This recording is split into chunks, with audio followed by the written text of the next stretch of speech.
포천의 A중학교에서 교직원과 학생 등 4명이 코로나19에 확진됐습니다. 이 학교 교직원 1명이 확진된 이후 추가 확진자가 나온 건데 다행히 나머지 인원은 모두 음성 판정을 받은 것으로 알려졌습니다. 최근 경기 북부 지역에서 잡히거나 발견된 멧돼지 55마리는 모두 아프리카 돼지열병에 감염되지 않은 것으로 나타났습니다. 경기도 공공배달앱인 배달특급에 가맹 신청이 몰리면서 인기를 끌고 있습니다. 한 주간 경기도 소식을 전해드리는 주간 경기도에서 관련 내용을 전해드립니다. 오는 2025년 수도권 매립지 사용이 종료됨에 따라 경기도가 대책 마련에 나섰습니다. 경기도는 2025년까지 9개 시군에 1,300톤의 소각시설을 신설하거나 확충하기로 했습니다.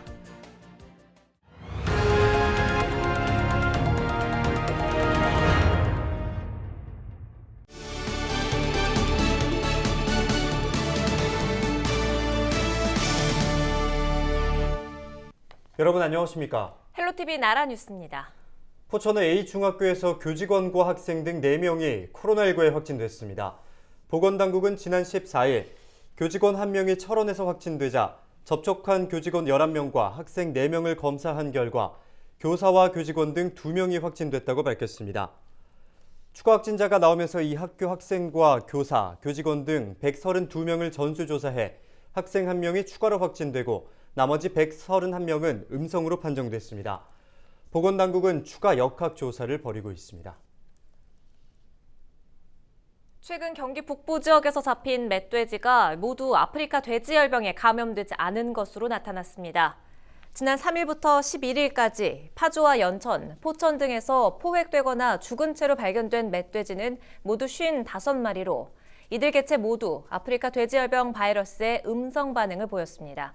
반면 강원도 북부 지역에서 발견된 멧돼지 폐사체 47마리 가운데 9마리에게선 ASF 바이러스가 검출됐습니다. 네, 한 주간의 경기도 소식을 정리해드리는 주간 경기도 시간입니다. 경기도 공공배달앱인 배달특급에 가맹 신청이 몰리면서 인기를 끌고 있습니다. 또 이재강 평화부지사가 개성공단의 신속한 재개를 위해 남북이 노력하자는 의미에서 도라전망대에 집무실 설치를 추진하고 있습니다. 주간 경기도 김호 기자입니다. 경기도 공공배달앱인 배달특급에 가맹 신청이 잇따르고 있습니다. 경기도 주식회사는 배달특급 1차 시범지역인 화성과 오산 파주에서 가맹 신청을 받은 결과 4,500여 건을 접수했다고 밝혔습니다. 이는 당초 목표치 3,000건의 150%를 넘긴 수치입니다. 지역별로는 오산이 당초 목표 대비 170%를 기록한 것을 비롯해 파주 154%, 화성 142%로 나타났습니다. 특히 접수된 가맹점 중에는 기존 배달앱을 사용하고 있던 점포 외에도 배달앱을 처음 이용하는 점포도 포함된 것으로 조사됐습니다. 배달특급은 지역화폐와 연계한 경기도의 공공배달앱이며 이달 중 서비스를 실시할 예정입니다. 이재강 경기도 평화부지사가 개성공단 재개 선언 촉구를 위해 민통선 도라전망대에 현장 집무실 설치를 추진하고 있습니다. 이 부지사는 한반도 평화를 위해 개성공단 재개가 우선돼야 한다며 도라산 전망대 집무실 이전 추진 배경을 밝혔습니다. 하지만 관할 군부대가 유엔사의 승인을 득하지 못해 집기 설치를 거부하면서 사무실 이전이 무산됐습니다. 이 부지사는 개성공단 재개 선언을 한 만큼 가시적인 성과가 나올 때까지 우선 임진각 평화누리 내 집무실을 운영하고 유엔사 승인이 나는 대로 도라 전망대로 이전할 방침이라고 밝혔습니다. 경기도가 지역 갈등을 유발하는 악취 발생 축사 개선을 위해 국비 지원을 요청했습니다. 도는 지난 10월 악취 발생 개선이 필요한 지역에 대해 가축 분뇨 자원화 시설 등을 위한 계획을 제출받았습니다. 접수된 지역은 동두천과 포천, 연천 등 11개 시군이며 사업비 규모는 290억 원입니다. 도는 접수된 사업계획서를 농식품부에 제출했으며 다음 달 중 최종 사업 대상지로 선정되면 악취 저감 시설이나 가축 분뇨 자원화 시설 등에 필요한 사업비 일부를 국비로 지원받게 됩니다. 경기도가 비위 혐의로 감사를 받아온 소방재난본부 A팀장에 대해 중징계와 고발 조치했습니다.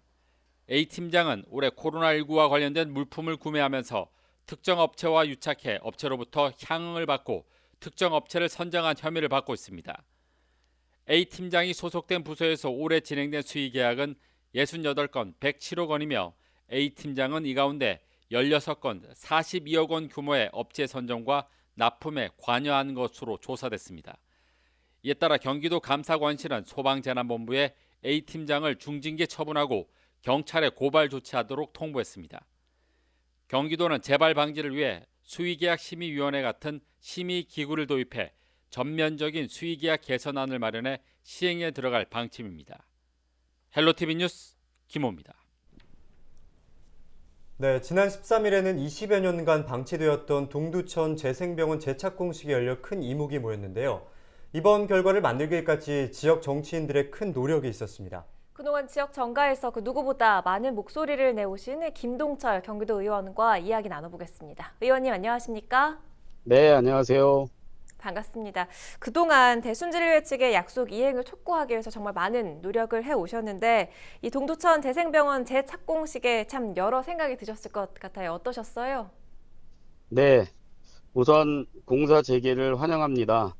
대순진리회가 폭력 등 심한 내부 갈등으로 20여 년간 재생병원에 대해 논의도 하지 못하고 있었습니다.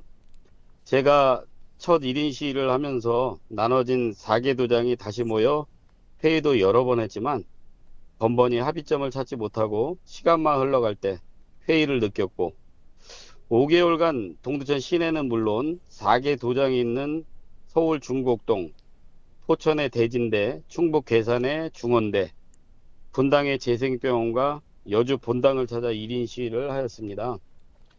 그들만의 성지에서 홀로 피켓 시위를 할 때와 차량이 쌩쌩 달리는 전국의 고속도로에 새벽에 100여 장의 현수막을 붙이며 위험을 느끼는 등 순간순간 생각이 납니다. 네, 오랜 시간 동안 참 외로운 싸움을 해오셨는데요. 그런데 일각에서는 과연 재착공 소식을 있는 그대로 받아들여도 될지 우려하는 목소리가 있습니다. 여기에 대해서는 좀 어떻게 생각하십니까? 종단이 아직도 4개 도장으로 나눠져 구심점이 없다는 것에 염려도 됩니다. 일부에서는 은행에 예치되어 있는 약 4,500억 원을 찾아서 나누고 또 공사는 중단되는 것이 아니냐 하는 우려의 목소리도 있습니다. 하지만 대순진리회라는 종교단체이고 그동안 중단의 중단을 거듭한 과거를 보면 이번만큼은 과거의 전철을 밟는 일이 없으리라 확신합니다. 이번엔 다를 것이다. 그러니까 공사 중단 사태는 없을 것이다. 이렇게 말씀을 해주셨어요. 자, 그럼 이 병원이 완공된다면 좀 어떤 기대 효과들이 있으리라 보십니까? 네, 과거 20년 전 설계라 다소 설계가 변경될 것이라 생각됩니다. 정확히는 예측하기 어렵지만 의과대까지 들어서면 인구 증가와 경제적 파급 효과는 어마어마하리라 생각합니다.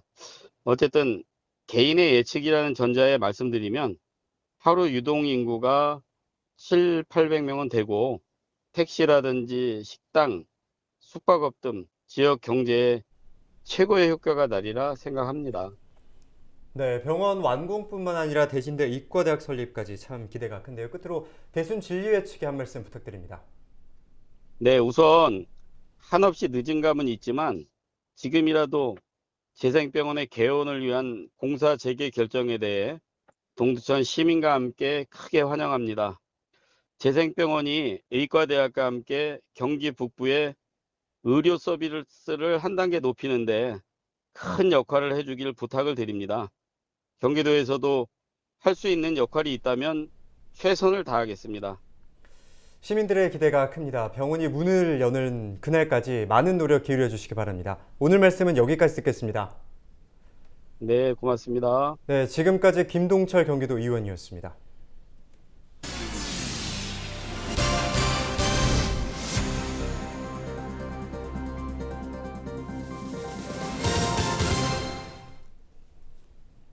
(10살이) 넘으면 외출조차 마음대로 하지 못할 만큼 여성의 사회적 활동에 제약이 많았던 시대가 있었습니다. 이에 굴하지 않고 이름을 드높인 학자와 예술가, 독립운동가 등 경기도를 빛낸 여성 위인 33인의 삶이 전시되고 있습니다. 최창순 기자입니다. 5살 때 안성시 남사당패에 들어가 소고춤과 줄타기 등 온갖 기회를 익힌 바우덕이 우리나라 남사당 역사에서 유일무이하게 여성 우두머리가 된 예술가입니다. 의병 활동을 한 할아버지와 독립군을 이끈 아버지에 이어 광복군 활동을 했던 용인 출신의 오희옥 애국지사. 3대에 걸친 독립운동가로 현재는 요양병원에서 병마와 싸우고 있습니다. 조국 강복을 위해서 어린 나이에도 내가 할 수 있는 것이 무엇인가를 생각하고 그 어려운 환경을 극복하면서 활동을 하셨고 자식 입장에서도 굉장히 감사하고 존경스러운 느낌을 받고 있습니다. 역사 속에서 경기도를 빛낸 여성들의 삶을 들여다볼 수 있는 전시가 열리고 있습니다. 경기도 여성비전센터가 설립 50주년을 맞아 센터 1층에 경기도 여성 인물 전시관을 마련한 겁니다. 자유롭게 말 그대로 지내고 있는데 이것들이 모든 이제 선조들, 조상들의 그런 노력에 따른 결과물이라는 걸 시민으로서 알게 되는. 고려시대부터 조선 후기까지 학문과 인품으로 이름을 드높인 학자와 시, 그림, 음악으로 아름다움을 구현한 예술가, 나라와 민족을 위해 자신을 바친 독립운동가 등 33인입니다. 모두 경기도에서 태어났거나 연고가 있는 분들로 심의위원회와 전문가 자문회의를 거쳐 최종 선정됐습니다. 경기도 여성들의 정체성과 자긍심을 높이고요. 또 성평등에 대한 인식 개선과 문화 확산에 기여하는 좋은 계기가 될 것이라고 기대하고 있습니다. 코로나19로 전시관 방문이 어려운 도민들을 위한 사이버 전시관도 오는 11월 말부터 운영될 예정입니다. 경기주유TV 최창순입니다. 내가 가진 것을 나누는 것, 생각만큼 선뜻 실천하기 쉽지 않은 일이죠. 특히 올해는 코로나19의 직격탄을 맞으면서 기부와 봉사의 손길이 줄었다고 하죠. 그런데 말입니다. 어려운 이웃을 도와달라며 1억 원 넘게 통큰 기부를 하는 사람, 이른바 아너소사이어티 가입자들은 올해도 어김없이 줄을 이었습니다. 특히 눈여겨볼 점이 있습니다.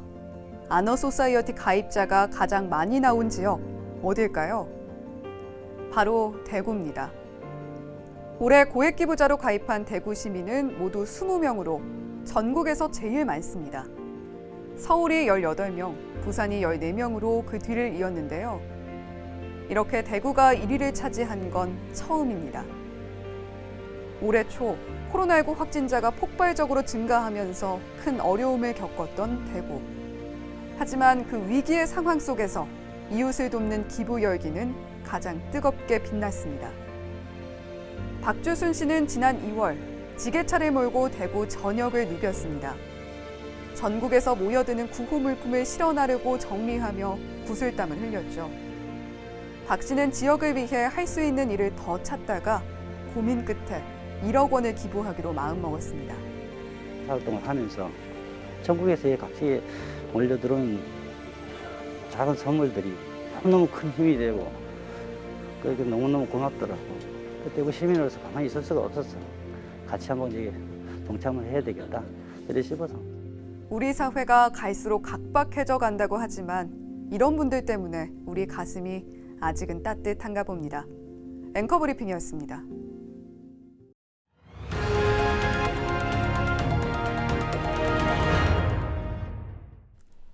오는 2025년 수도권 매립지 사용이 종료됨에 따라 경기도가 이에 대한 대책 마련에 나섰습니다. 경기도는 오는 2026년 하루 쓰레기 소각량은 5천여 톤으로 현재 소각시설 4천여 톤을 20% 초과한다고 밝혔습니다. 이에 따라 2025년까지 9개 시군에 1,300톤의 소각시설을 신설하거나 확충하기로 했습니다. 또한 매립시설이 없는 22개 시군을 동부와 서부, 남부와 북부 등 4개 권역으로 나눠 현재 매립률이 60% 이하인 5개 시군과 품앗이 매립을 협의하는 방안을 마련하고 있습니다. 경기도가 벌금이나 과태료 처분으로 차량 압류 처분을 받은 체납자 가운데 생계형 체납 차량 10만 2천여 대를 압류 해제하기로 했습니다. 대상자는 압류 차량 가운데 폐차하거나 운행 기록이 없는 체납자로 세금 체납에 대한 압박감에서 벗어나 생업에 매진할 수 있도록 하기 위함입니다. 도 체납자 106명에 대해서는 경기도가 직접 압류를 해제했으며 이달 중 시군 체납자 10만 2천여 명도 압류를 해제할 방침입니다. 네, 오늘 저희가 준비한 소식은 여기까지입니다. 함께해 주신 여러분 고맙습니다.